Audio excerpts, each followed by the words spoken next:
avec une nouvelle séquence. Vous allez voir qui va tout autant vous passionner, peut-être vous étonner de voir tout ce qu'on peut faire avec des plantes et des champignons. Évidemment, la nature est notre allié. Encore faut-il essayer de la comprendre, de décortiquer son fonctionnement, d'en révéler les secrets pour voir comment cette nature alliée peut se mettre au service d'un certain nombre d'enjeux que nous avons à résoudre, et toujours dans une double finalité, d'une certaine manière, à la fois rendre service aux vivants et à la biodiversité, et bien, par la même occasion rendre service à l'humanité. Je vous demande, sous vos applaudissements, d'accueillir sur scène, s'il vous plaît, Jérémy Pessiot, Gilles Burban et Thomas Hennebel.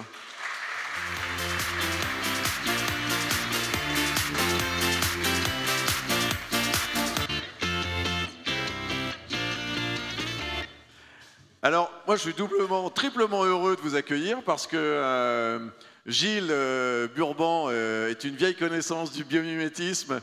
Je me souviens qu'avant même la configuration actuelle de Biomimexpo, on avait fait une présentation en avril 2014 à la Maison de la Chimie à Paris pour que tu nous présentes déjà les prémices de tes travaux de recherche sur la mycoremédiation. On va parler de dépollution avec Gilles, entre autres.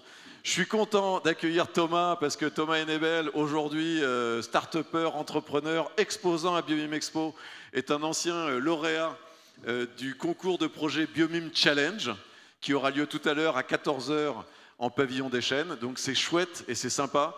Merci Thomas de rester fidèle, de rester dans la famille du biomimétisme, et c'est toujours très agréable de voir des projets qui grandissent. Et très heureux d'accueillir Jérémy Pessiot.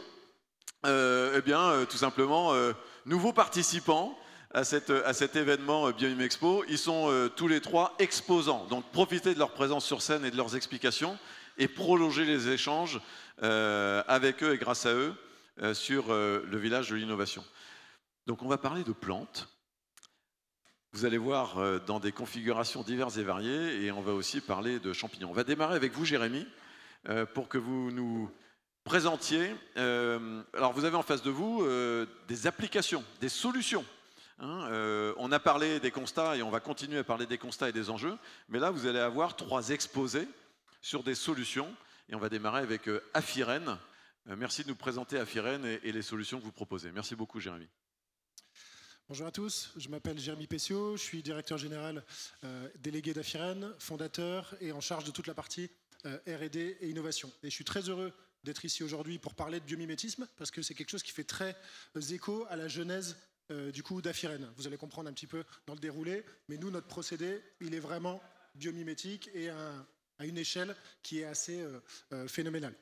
Donc tout d'abord un petit peu de contexte pour commencer. Attendez, j'envoie les slides si ça veut. Voilà. Comme vous le savez, le monde fait face à des enjeux environnementaux majeurs comme le réchauffement climatique, l'épuisement des ressources fossiles, la gestion et l'accroissement des déchets, des problèmes sanitaires. Mais si on regarde tous ces problèmes avec un autre angle, avec un œil d'innovateur, d'entrepreneur, de chercheur, en fait, tous ces problèmes, c'est une véritable aubaine. En fait, c'est des mines d'or d'opportunités pour développer du coup des solutions. Et comme on vous entendra mieux, Jérémy, si vous ne mettez pas la main en bas du micro. Parce que j'ai lu qu'il fallait mettre la main en bas du micro. Non, c'était pas ça? C'est l'inverse. Ok, ça marche. Désolé. Et donc du coup, tous ces problèmes, c'est des véritables opportunités pour développer des procédés et des solutions. Et comme on est gourmand et qu'on fait aussi un peu du biomimétisme en se regardant, dans la vie de tous les jours, on est gourmand, ben on s'est dit, on va faire une pierre deux coups, finalement. On va apporter une double solution à ces problèmes. Valoriser les déchets d'un côté pour en faire des produits habituellement issus du pétrole. Plus précisément, et c'est là que les slides peuvent entre guillemets commencer, on va utiliser des coproduits de biomasse pour en faire des acides organiques 100% biosourcés. Pour ça, on le verra un petit peu après, on va copier la nature, mais en fait, l'important c'est de voir que cette biomasse, contrairement à ce que fait un peu la biotech classique, mais en fait, elle est présente partout dans le monde. Donc nous, notre idée, c'est d'être présent partout dans le monde, de valoriser cette biomasse ou ces déchets et de fournir de servir les marchés locaux en acide organique. Donc c'est ainsi finalement qu'est né Afiren sur la valorisation au départ des déchets d'abattoirs et des ordures ménagères. Donc vraiment des substrats très complexes par rapport à ce que fait la biotech classique. Comme c'est des substrats complexes, donc comme par exemple la lignocellulose, hein, bah, du coup, on ne va pas pouvoir associer, comme d'habitude, un micro-organisme, un substrat et faire un seul produit. On va être obligé d'associer plusieurs types de micro-organismes pour dégrader cette biomasse complexe. Du coup, comme on va associer plusieurs types de micro-organismes pour valoriser cette biomasse complexe, on va avoir plusieurs types de produits à la fin. Donc on est complètement, finalement, à l'inverse et au contrevent, finalement, des biotechnologies. Cette biomasse, comme c'est des déchets et c'est des coproduits, et que nous, on a une visée industrielle et mondiale, et que d'habitude, ces produits sont pétrosourcés, bah, son intérêt, c'est aussi d'être moins cher. Parce que c'est des coproduits agro-industriels, c'est des déchets, hein, comme les ordures ménagères. Donc ce n'est pas, par exemple, du sucre. La biotech classique, elle, utilise d'habitude du sucre. Du sucre, pour donner un exemple, c'est 500 € la tonne, quand le prix du sucre n'est pas trop cher. Je vais prendre un exemple mathématique bête. Si vous avez si vous avez un rendement de fermentation de 50%, qui est plutôt un bon rendement de fermentation, vous avez besoin de 2 tonnes de sucre pour faire une tonne de produit, vous êtes déjà à 1 000 € la tonne. Bah, les produits issus du pétrole, c'est des produits pas chers, qui valent parfois moins d'1 € la tonne, moins d'1 € le kilo. Et du coup, vous êtes déjà... Issus de la biomasse, vous avez dit issus du pétrole. Issus de la biomasse, ils coûtent moins cher. Alors, nous, on va essayer de les faire moins chers, évidemment, que le pétrole, mais le pétrole fait des produits pas chers. C'est ce que je veux dire. Donc, du coup, si vous partez déjà de sucre qui vaut déjà 500 € la tonne, vous avez besoin de 2 tonnes, ça vous coûte 1 000 €. Et si le produit, à la fin, il vaut moins de 1 000 € la tonne, vous n'avez même pas commencé votre procédé, que vous n'êtes pas compétitif. Donc, le choix du substrat, et nous, le fait d'être sur des déchets, un peu comme Johnny Mer, l'idée, c'est d'être plus compétitif ou d'être aussi compétitif que le pétrole. Parce que c'est bien de faire des produits verts, mais pas à n'importe quel prix. On veut être green, mais en étant compétitif. Donc, ces coproduits, du coup, ils sont pas chers, ils sont présents partout dans le monde, mais comme c'est des coproduits pas chers, il y a forcément... pour l'instant, c'est bon. Il y a forcément un désavantage. C'est leur complexité. Le fait de les valoriser, ça ne va pas être aussi facile que du sucre. C'est un peu comme nous, si on nous donnait à manger finalement du sucre ou du bois, ben on va plus facilement réussir à manger du sucre que du bois. C'est exactement la même chose. Pour ça, on ne va pas utiliser un seul micro-organisme parce qu'il n'aura pas le bagage enzymatique nécessaire pour valoriser du coup cette biomasse complexe. On va devoir associer une multitude de micro-organismes qui aura tout le bagage enzymatique nécessaire pour dégrader cette biomasse. Et c'est là que commence du coup le biomimétisme vraiment et la fermentation naturelle. Donc nous, on n'a pas, contrairement à plein d'autres innovations qui sont présentes ici, on n'a pas copié par exemple la structure d'une aile d'un papillon, la nageoire d'un requin, un comportement spécifique d'une meute. Non, nous on a carrément copié un écosystème en entier. Donc en fait, on a copié le métabolisme écosystémique entier qui s'appelle la fermentation sombre ou la méthanisation, qui existe depuis des millions d'années dans la nature. En gros, c'est un phénomène, un métabolisme qui se passe dès que vous avez de la matière organique et pas d'oxygène. Donc de la matière organique et pas d'oxygène, vous avez toujours cette chaîne trophique qui se met en place, qui part de la biomasse et qui arrive jusqu'au méthane. Donc la méthanisation, vous avez déjà, je pense, entendu parler de ça. On produit que du gaz naturel à la fin, c'est déjà très bien, c'est une énergie renouvelable, c'est déjà très bien. Et nous, on va plus loin que ça. On s'arrête finalement avant, dans cette production de méthane, à la production d'acides. On va valoriser ces acides qui ont plus de valeur ajoutée, du coup, que le méthane. On retrouve ce phénomène de méthanisation et de fermentation sombre dans plusieurs écosystèmes. Pour vous donner quelques exemples, on va le retrouver dans l'intestin des termites, dans le fond des lacs, dans le rumen des ruminants, dans nos intestins aussi à nous. Donc c'est vraiment quelque chose qui existe depuis très longtemps et qui est présent dès qu'il n'y a pas d'oxygène et dans tout un tas de milieux. D'ailleurs, pour la petite histoire sur le rumen des ruminants, on dit que souvent la vache, elle se nourrit d'herbe. En fait, la vache, elle ne se nourrit pas d'herbe, elle ingère de l'herbe dans son rumen. Le rumen, c'est comme un bioréacteur. D'ailleurs, nous, ce réacteur, c'est le même qu'on a finalement à l'échelle industrielle.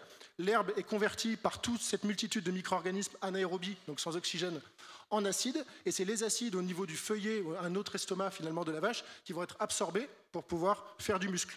Donc finalement, ce n'est pas directement l'herbe qui est la source d'énergie, c'est les acides résultant de la fermentation de cette herbe. Comment ça marche un peu plus en détail, ce procédé de méthanisation et ce qui se passe, nous, dans nos fermenteurs?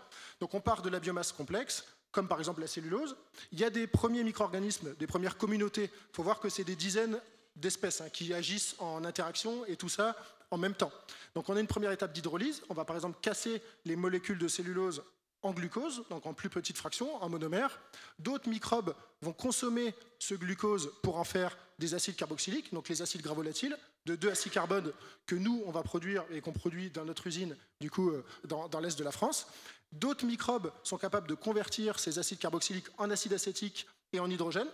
Et à la fin, on a une dernière étape qui s'appelle la méthanogénèse. Et là, c'est des micro-organismes particuliers qu'on appelle des archébactéries, qui sont capables, eux, de consommer les acides gras volatiles ou cet acide acétique et cet hydrogène et d'en faire du méthane. Et je viens de dire, c'est des micro-organismes particuliers. Ce sont des archébactéries, et en fait, c'est ce qu'on appelle le troisième règne du vivant. Donc, ça ressemble à une bactérie, ça a le nom presque d'une bactérie, mais ça n'a rien à voir génétiquement. Donc, en fait, il y a les eucaryotes, les bactéries et les archébactéries.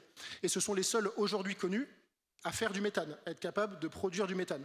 Donc, nous, dans notre procédé biomimétique, on a copié toute cette chaîne dans nos réacteurs en inox, cette fois. Mais en fait, on va jouer sur les conditions que ces micro-organismes sont particuliers, c'est le troisième règne du vivant.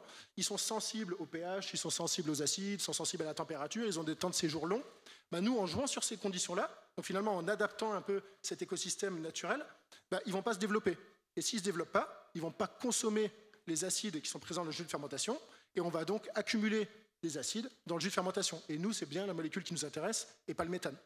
Les premières applications à la fois opérationnelles et économiquement viables, ce sont lesquelles?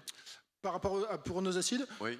Nourriture humaine, nourriture animale, arômes et parfums, lubrifiants, cosmétiques, agronomie. Donc c'est hyper large. Et j'y reviendrai peut-être un petit peu après, mais on fait 7 acides. Pour laisser un peu de temps aux voisins. Oui, j'ai bientôt fini. Et on fait 7 acides d'un coup, grâce à notre procédé. Parce que dans ce procédé de méthanisation, du coup, les 7 acides sont produits d'un coup, donc de 2 acides carbone. Alors qu'avec le pétrole, on a dit que nos produits d'habitude viennent du pétrole.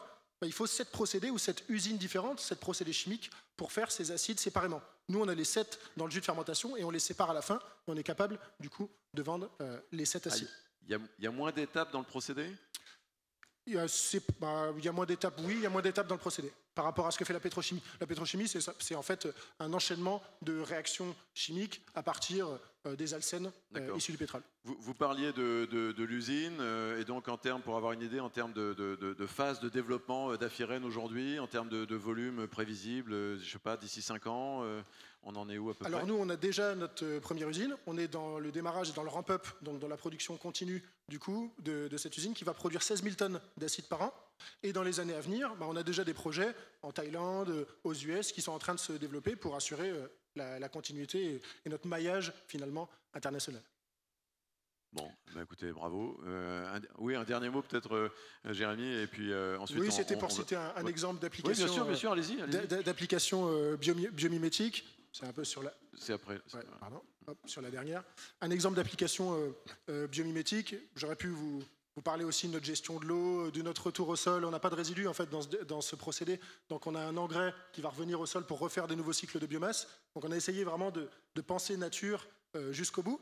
Et nos acides peuvent servir contre les ravageurs des cultures, des arbres fruitiers, comme l'olive ou la cerise. Donc on va asperger, il y a une société qui s'est créée là-dessus. Donc là, on a vraiment aussi une association de start-up, finalement, qui va utiliser nos acides, basés sur un brevet du CNRS, pour envoyer ça dans les cultures fruitières. Et les insectes ravageurs, tels les mouches ravageuses, ne vont pas venir, du coup, sur les arbres pour attaquer... Ah oui, donc ça, c'est important. C'est une autre alternative dérivée, entre guillemets, de votre approche, en substitut à des phytosanitaires pétrosourcés. Exactement. Et autre point très important que vous venez de soulever, en termes de rejet, là aussi, on a beaucoup moins besoin de filtration en fin de cycle, en sortie d'usine, d'une certaine manière. C'est vraiment une usine zéro déchet. Il n'y a que des acides et de l'engrais qui sortent du procédé. L'eau, elle est en boucle fermée et on la recycle à 100%. Alors ça, c'est un point important parce qu'on parle souvent de la solution finale comme une solution alternative à d'autres solutions évidemment moins vertueuses, mais le cycle industriel fait partie de la solution. Voilà. Exactement. Merci beaucoup. Évidemment, vous aurez l'occasion. On peut l'applaudir.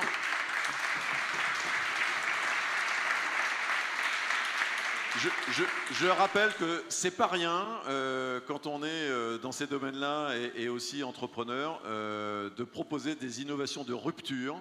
Ce sont des prises de risques économiques, industrielles. Il faut une certaine capacité de conviction.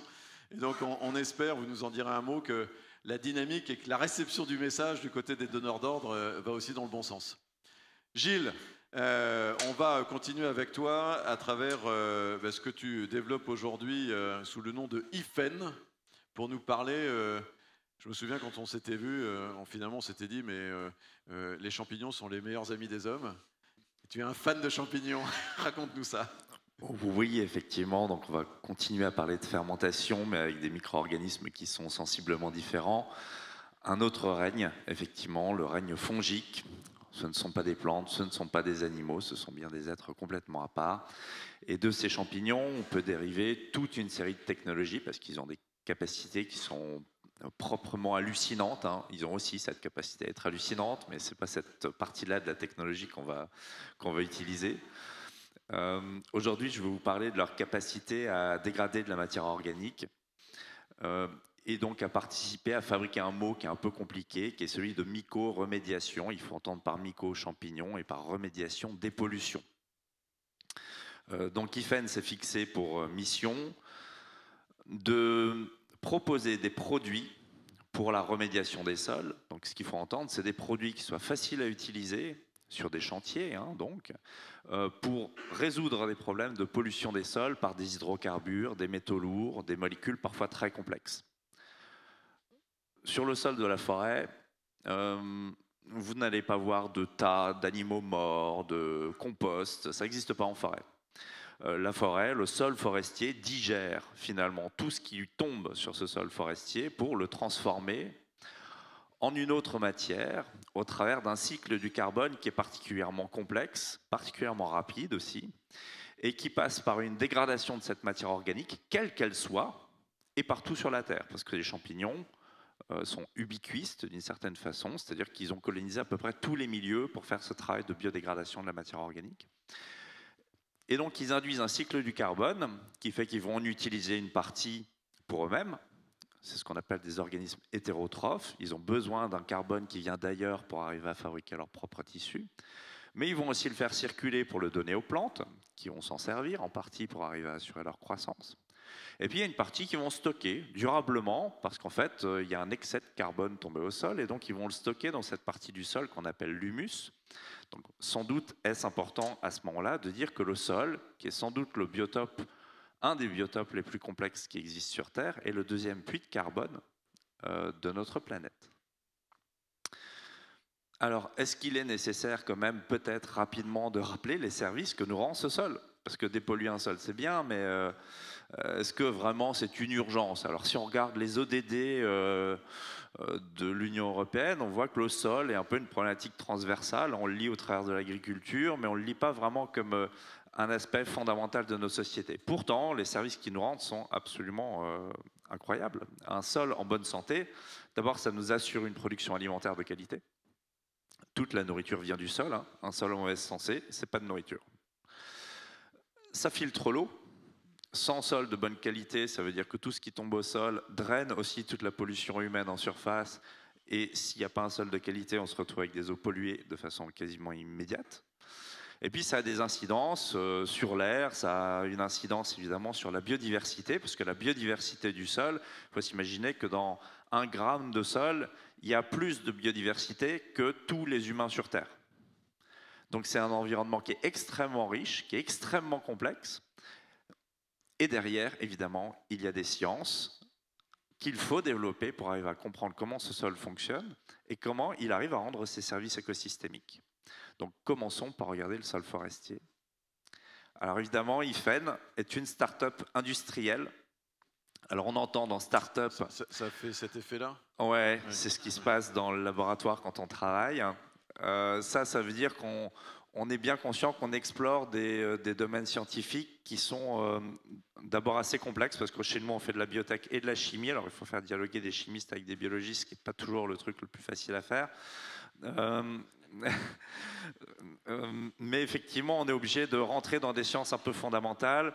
IFEN s'adosse à 30 ans de recherches publiques qui ont été faites sur ces problématiques de dépollution des sols. Pour autant, c'est pas pour ça qu'on trouve des champignons sur les chantiers pour arriver à dépolluer des sols. Ça signifie qu'il y a un énorme savoir académique, mais très peu d'applications réelles. Et si c'est le cas, c'est bel et bien parce qu'il y avait des verrous. Et ces verrous, eh bien, c'est dans le deuxième mot de start-up industrielle qu'on l'entend. C'est qu'en fait, il fallait développer une technologie qui permette d'industrialiser ces procédés. Alors, on va quitter quand même un peu le savant fou pour vous expliquer ce qui a été finalement découvert, quelles sont les innovations bio-inspirées qu'on a fait chez IFEN. Alors, le premier, c'est le choix des champignons. Alors vous l'avez compris, et puis ça a été dit aussi, il y a beaucoup de micro-organismes dans le sol, ce qui fait qu'on doit sélectionner les micro-organismes qui sont les plus appropriés pour faire le job qu'on leur demande, à savoir manger des produits pétroliers, des molécules particulièrement complexes. Il y a beaucoup de sortes de champignons différents, mais parmi eux, il y a tout un groupe qui sont des décomposeurs. Donc ce sont ceux en forêt qui vont manger le bois mort, qui sont capables de dégrader la lignine et la cellulose. Eh bien, s'ils sont capables de dégrader la lignine et la cellulose, ça veut dire que si on les expose à une molécule issue de la pétrochimie, eh bien, en fait, ils reconnaissent ça comme une chaîne de carbone et ils vont le traiter exactement comme ils traiteraient de la cellulose et de la lignine, c'est-à-dire qu'ils vont gentiment découper la molécule en petits morceaux pour arriver à la biodégrader. Ça veut dire que les champignons en forêt qui dégradent le bois mort sont aussi capables de dégrader du pétrole. Pardon, mais tous les champignons ne sont pas des dépollueurs? Non. Okay. C'est bien le groupe des décomposeurs. Il y a des champignons qui ont d'autres fonctions écosystémiques que cette fonction de décomposer la matière. Il y en a qui font circuler, il y en a qui connectent les plantes avec d'autres micro-organismes qui sont les mycorhizes. Voilà, il y a beaucoup de groupes qui sont très différents, mais les décomposeurs, c'est un groupe très particulier. Ils participent activement à ce cycle du carbone parce que c'est eux qui transforment la matière organique qui tombe au sol pour la faire circuler dans la chaîne trophique. La deuxième inspiration qui est intéressante, c'est que quand on regarde ce qui se passe dans un sol, où se passe cette bourse d'échange du carbone dans le sol. Alors on pourrait dire que ça se passe partout dans le sol, mais ce n'est pas tout à fait vrai. Le sol est constitué de micro-agrégats qui sont en fait collés ensemble par ce qu'on va appeler des mucilages, c'est-à-dire finalement ces mucilages, ce sont des sortes d'hydrogels qui peuvent être produits par des micro-organismes, qui peuvent aussi directement être produits par les plantes, et ça fabrique une sorte de colle, un ciment, qui permet à la fois d'aérer le sol et de le structurer, et c'est dans cet environnement de micro-agrégats qui est un mélange de matière organique, de matière minérale collée par des hydrogels, que se passe cet environnement dans lequel le champignon arrive à croître et dans lequel se passent les échanges en termes de carbone. Le carbone, c'est la monnaie de fonctionnement du sol.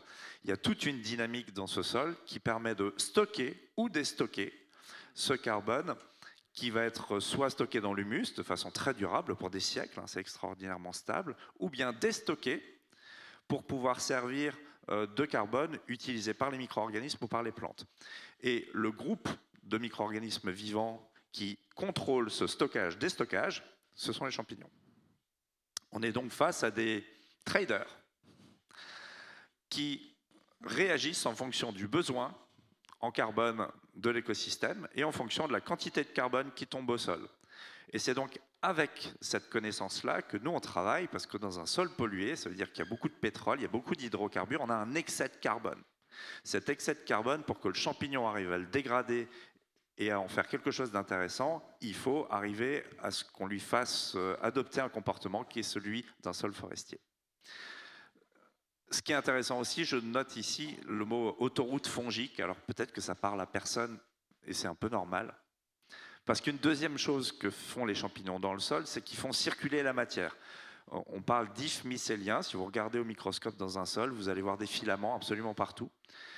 Eh bien, ces micro-organismes sont capables de décomposer la matière, mais ils sont aussi capables de la faire circuler d'un endroit A à un endroit B. Et ça, c'est super important. D'abord parce que quand on veut dépolluer un sol, ça veut dire qu'on n'est pas obligé de mettre des champignons partout. Il suffit de le mettre à un endroit, le champignon va se déplacer en grandissant pour aller chercher le polluant qui est sa source de nourriture.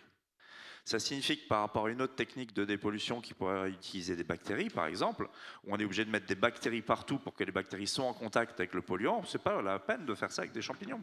Il suffit de mettre quelques champignons de façon éparpillée dans un sol, et c'est eux qui vont de façon dynamique aller chercher le polluant. Et le polluant va circuler au travers de leur tissu, ce qui fait que c'est une technique qui est particulièrement économe, puisqu'on a besoin de faire qu'une seule application et laisser ensuite le champignon travailler. Et c'est ça que tu proposes avec IFEN aujourd'hui, entre autres? Entre autres, tout à fait. Une troisième idée qui est très importante, c'est qu'une fois qu'on a dit ça, vous allez vous dire, mais à quoi ressemblent les produits finalement que IFEN propose?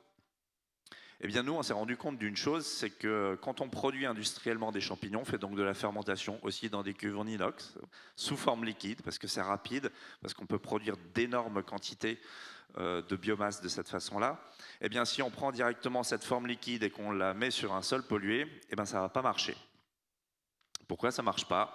Parce que tout à coup, on a un ferment qui a grandi, un micro-organisme qui a grandi dans du liquide, et on l'envoie dans un sol qui est, lui, un environnement solide. Eh ben, il ne va pas comprendre ce qui lui arrive, et il va mourir, ou parce qu'il n'a pas le temps de s'adapter, en fait, il ne va pas arriver à coloniser le sol. Alors on est obligé d'utiliser une autre stratégie que le vivant utilise depuis très longtemps, qui est la stratégie de la graine. C'est de se dire, bah, ce micro-organisme, on va le mettre dans un petit cocon protecteur, qui, une fois mis dans des conditions favorables, va lui redonner une chance d'arriver à coloniser ce sol pollué. Donc ce qu'on fait chez IFEN, c'est qu'en fait on produit en fait des microsphères. C'est de la macrofluidique, c'est-à-dire qu'on vient encapsuler nos ferments fongiques dans des petites sphères qui sont faites à base d'algues. Le champignon est à l'intérieur de ces petites billes qui sont faites à base d'algues. Et lorsqu'on va mettre ces petites billes sur un sol pollué, eh bien, le champignon va se réhydrater et il va pouvoir s'adapter à son nouveau milieu. Et à partir de cette petite bille, il va pouvoir finalement coloniser son environnement. Donc c'est ce qu'on voit à droite ici. Donc, ce que vous voyez dans cette effectivement cuillère qui est là, voilà, ce n'est pas du caviar. J'aimerais bien, parce que je pense que notre business model fonctionnerait beaucoup mieux si on vendait au prix du caviar. Néanmoins, ça y ressemble fortement. Et effectivement, ce caviar de champignons que l'on produit, eh bien, offre des qualités incroyables finalement comme véhicule à ces micro-organismes qu'on a sélectionnés. Ça nous permet de le stocker de façon très simple, d'être utilisé sur des chantiers dans des conditions qui ne sont pas toujours idéales ou celles d'un laboratoire. Il faut bien s'imaginer qu'un chantier s'est mis en œuvre à la pelle mécanique en plein été à Marseille. Bon, ben, il y a intérêt à ce que le champignon soit bien protégé à l'intérieur de sa petite bille pour arriver à survivre. Et évidemment, tous nos produits sont biosourcés. Comme ça a été dit aussi, on fait de la fermentation, mais on travaille avec des déchets agricoles et des déchets industriels pour arriver à nourrir ces champignons. Donc, ce n'est pas à base de sucre, mais essentiellement à base de bois. Ils sont totalement biodégradables. Et une fois qu'ils sont dans un sol, on a même amélioré les qualités agronomiques de ce sol. Fantastique. Merci beaucoup, Gilles Burban. Merci.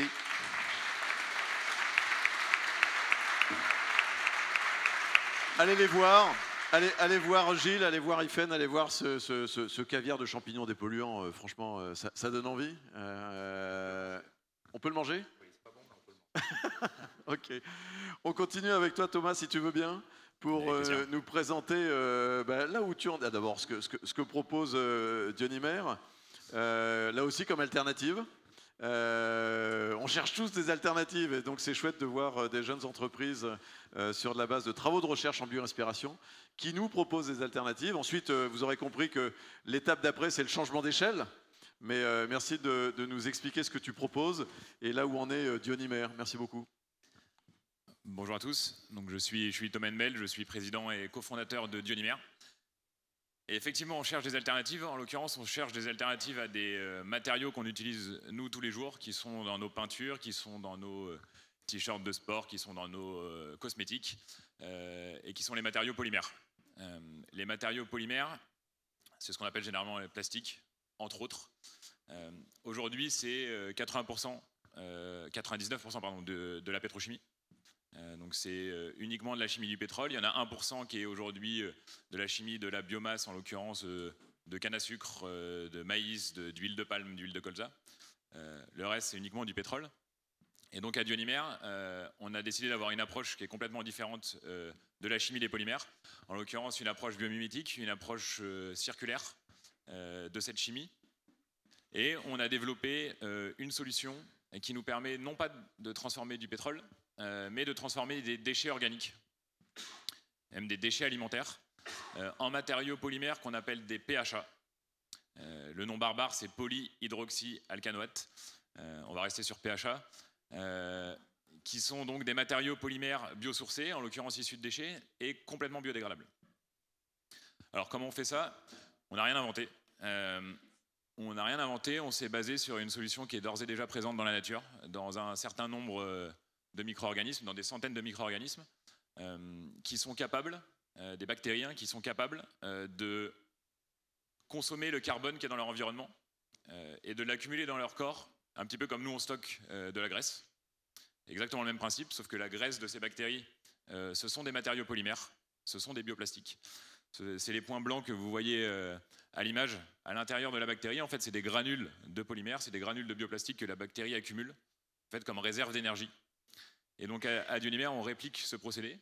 Comme mes camarades, on le fait dans des cuves en inox et non pas dans un milieu naturel classique. Mais donc, on a ces bactéries-là, on les nourrit avec des déchets organiques et on accumule des polymères à l'intérieur de ces bactéries avant de les extraire. Et donc, on obtient une poudre blanche qu'on voit ici, qui est en fait un matériau polymère biosourcé, biodégradable, qu'on peut utiliser dans un paquet d'applications. Donc on s'est vraiment inspiré de ce procédé naturel pour développer notre technologie. Donc on est parti de zéro, on a designé ça sur papier, on a effectué un certain nombre de recherches dans les papiers académiques, dans les brevets existants sur ce type de procédé. Et en fait, on a développé une technologie qui est basée sur 2 fermentations. L'objectif étant d'être dans une logique complètement circulaire et de ne pas donner une source de carbone type sucre ou type huile de palme, comme c'est le cas pour les acteurs existants, principalement chinois ou américains. L'objectif était de se mettre dans cette logique d'économie circulaire, dans cette logique de système circulaire. Et donc on a décidé d'utiliser ce qu'on appelle des intrants de seconde génération, et en l'occurrence des biodéchets. Donc ils peuvent être des biodéchets agricoles, qui peuvent être des biodéchets alimentaires, et en l'occurrence c'est là-dessus qu'on travaille aujourd'hui, des déchets de l'industrie agroalimentaire et des déchets de collectivité. Donc nous, on est basé à Bordeaux. On utilise les déchets de la collectivité de Bordeaux. Donc on a une société qui collecte les déchets alimentaires sur Bordeaux, qui nous les livre. Et donc on a une première étape de fermentation qui ressemble un peu à ce que fait Afiren, où on digère les déchets organiques et on produit des nutriments, on produit des plus petites molécules, des nutriments qui sont assimilables par les bactéries. Que j'ai cité précédemment, ces bactéries qui sont capables de consommer les nutriments, et donc dans une deuxième fermentation, on nourrit nos bactéries avec ces nutriments issus de déchets, et les bactéries les accumulent au sein de leur organisme, au sein de leurs cellules, et à la fin on extrait ces polymères, on obtient une poudre blanche qu'on peut utiliser pour un paquet d'applications. Et il s'avère que les PHA, comme je disais, ce n'est pas des polymères qui sont nouveaux, c'est des polymères qui sont d'ores et déjà connus, qui ont des applications multiples. Nous, on le fait d'une toute nouvelle manière à partir de déchets organiques dans une logique d'économie circulaire. Mais ces polymères, ils peuvent être utilisés dans beaucoup de domaines différents. Et leur gros avantage, c'est leur biodégradabilité. Aujourd'hui, on ne connaît pas de polymères qui se dégradent mieux que les PHA. La nature fait bien les choses. Il n'y a rien qui se dégrade autant que ça. Ça ne génère pas de microplastique. Et donc, ça intéresse notamment les industriels de la cosmétique, par exemple, pour remplacer un certain nombre de polymères pétrochimiques qui sont et non biodégradables, qui sont utilisés dans nos cosmétiques en tant qu'ingrédients pour donner l'aspect filmifiant, ça s'étale bien sur la peau, pour donner des effets optiques par exemple, de matifiant pour que notre crème soit mate et pas brillante par exemple. Donc les PHA sont des bons candidats, et nos PHA sont des bons candidats pour remplacer ce type de polymères dans nos ingrédients cosmétiques. C'est une industrie qui est sous forte pression réglementaire sur les microplastiques, et donc voilà, il est urgent de switcher vers ce type de nouveaux matériaux. On peut aussi encapsuler des principes actifs, les champignons pourquoi pas, avec en fait des matériaux qui sont biodégradables, qui ne génèrent pas de microplastique. Aujourd'hui, les capsules sont souvent produites dans des matériaux qui ne sont pas biodégradables et donc qui génèrent des microplastiques de la même manière.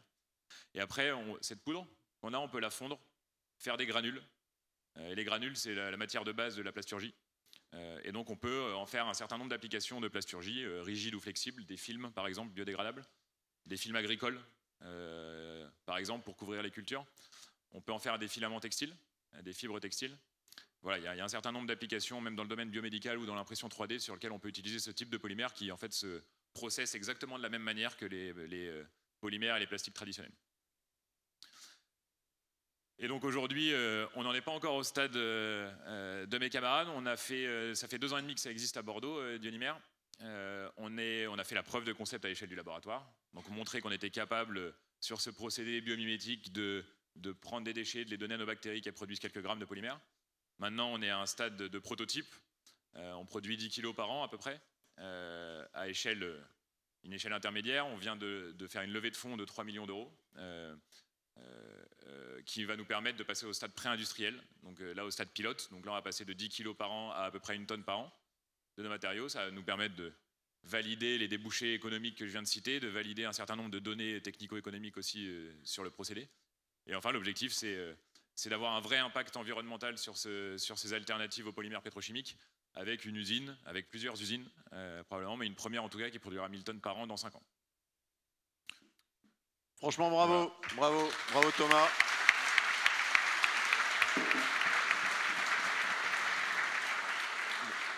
Bravo Thomas. François va peut-être pouvoir prendre une ou deux questions rapides dans la salle. Moi, ce que je retiens très rapidement, c'est que il y a des solutions bio-inspirées alternatives à un certain nombre de solutions pétro-sourcées aujourd'hui. Évidemment, vous en avez eu une démonstration très efficace là à l'instant. Deuxièmement, ce qui me paraît particulièrement intéressant, c'est que souvent, on parle de l'innovation sur la solution finale.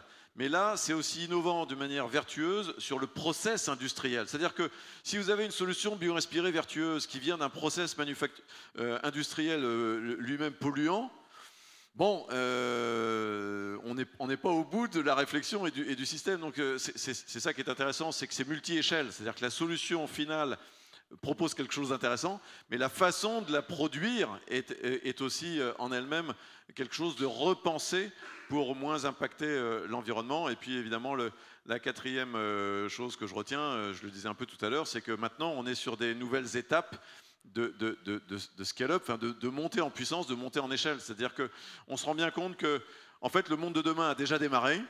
Il y a plein de solutions qui existent, il y a plein d'initiatives formidables, il y a plein de démonstrations très concrètes. Maintenant, ce qu'il faut, c'est changer d'échelle. Donc, merci infiniment. On prend une ou deux questions très rapides.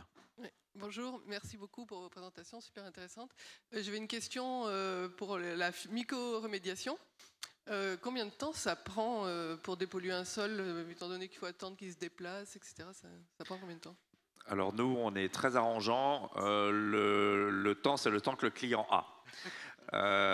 C'est-à-dire qu'un chantier, généralement, c'est entre 3 et 6 mois. Après quoi, il y a une construction, un projet immobilier généralement qui suit. Donc on rentre de toute façon dans ce format-là et on essaye de faire tomber le seuil de pollution en dessous, évidemment, de certains seuils qui permettent de revaloriser ce sol au mieux en terre de jardin si on a totalement tout dépollué, ou au pire d'avoir finalement fait passer la classe de déchets dangereux à déchets inertes ou déchets non dangereux, ce qui est déjà pour le propriétaire du site une grosse économie. Donc si on a le temps, on a fait un projet sur 1 an, il y a 2 ans. On était parti de seuils de pollution très élevés où on était classé en déchets dangereux. Au bout d'1 an, on avait une terre qui était une terre de jardin, qui s'est arrachée d'ailleurs par les paysagistes. C'est extrêmement rapide de fabriquer un sol fertile en 1 an à partir de quelque chose qui était un tas de gravats pollués. Merci pour cette question, parce qu'effectivement, la réponse peut paraître contre-intuitive. On peut avoir le sentiment, et c'est normal, le vivant prend du temps. Et souvent, l'industriel, il n'a pas ce temps-là. Mais en fait, c'est plus rapide qu'on ne croit. Recréer ou restaurer de la biodiversité, c'est plus rapide qu'on ne croit. Et je rappelle que c'est une solution au problème climat. Oui. La pollution des sites industriels ou des sites de construction, ça peut aller profondément, je ne me rends pas bien compte. Est-ce que c'est adapté aussi la mycorhize? Alors la plupart du temps, les sols sont excavés pour laisser place à un projet immobilier. Nous, on traite de façon préférentielle ces sols excavés parce que d'abord, ils représentent des volumes extrêmement importants et qu'une fois qu'ils sont excavés, s'ils doivent partir dans une filière de traitement, ça veut dire qu'on va les mettre sur un camion, ça veut dire qu'ils vont aller dans un centre de traitement. Bref, le bilan carbone est épouvantable. Donc, on a ciblé d'abord ces terres excavées comme une solution par laquelle il faut absolument trouver une solution. Maintenant, sur les sols laissés en place, quand la pollution est en place, les champignons, si on les met dans un sol, ils peuvent descendre jusqu'à une quinzaine de mètres à peu près, c'est-à-dire là où il y a encore une disponibilité en oxygène, ce sont des micro-organismes qui respirent. En dessous de ces profondeurs, la densité du sol fait que la disponibilité en oxygène est trop faible et ça veut dire qu'il va falloir injecter de l'oxygène en profondeur si on veut que ces micro-organismes travaillent. La plupart du temps, quelqu'un qui a un sol pollué, s'il a une pollution à 15 mètres, il ne la déterrera pas.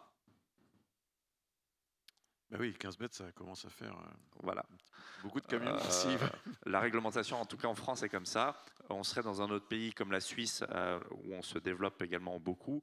Toute pollution à n'importe quelle profondeur doit être sortie et traitée. Donc là, ça dépend de la réglementation par pays qui peut être très différente.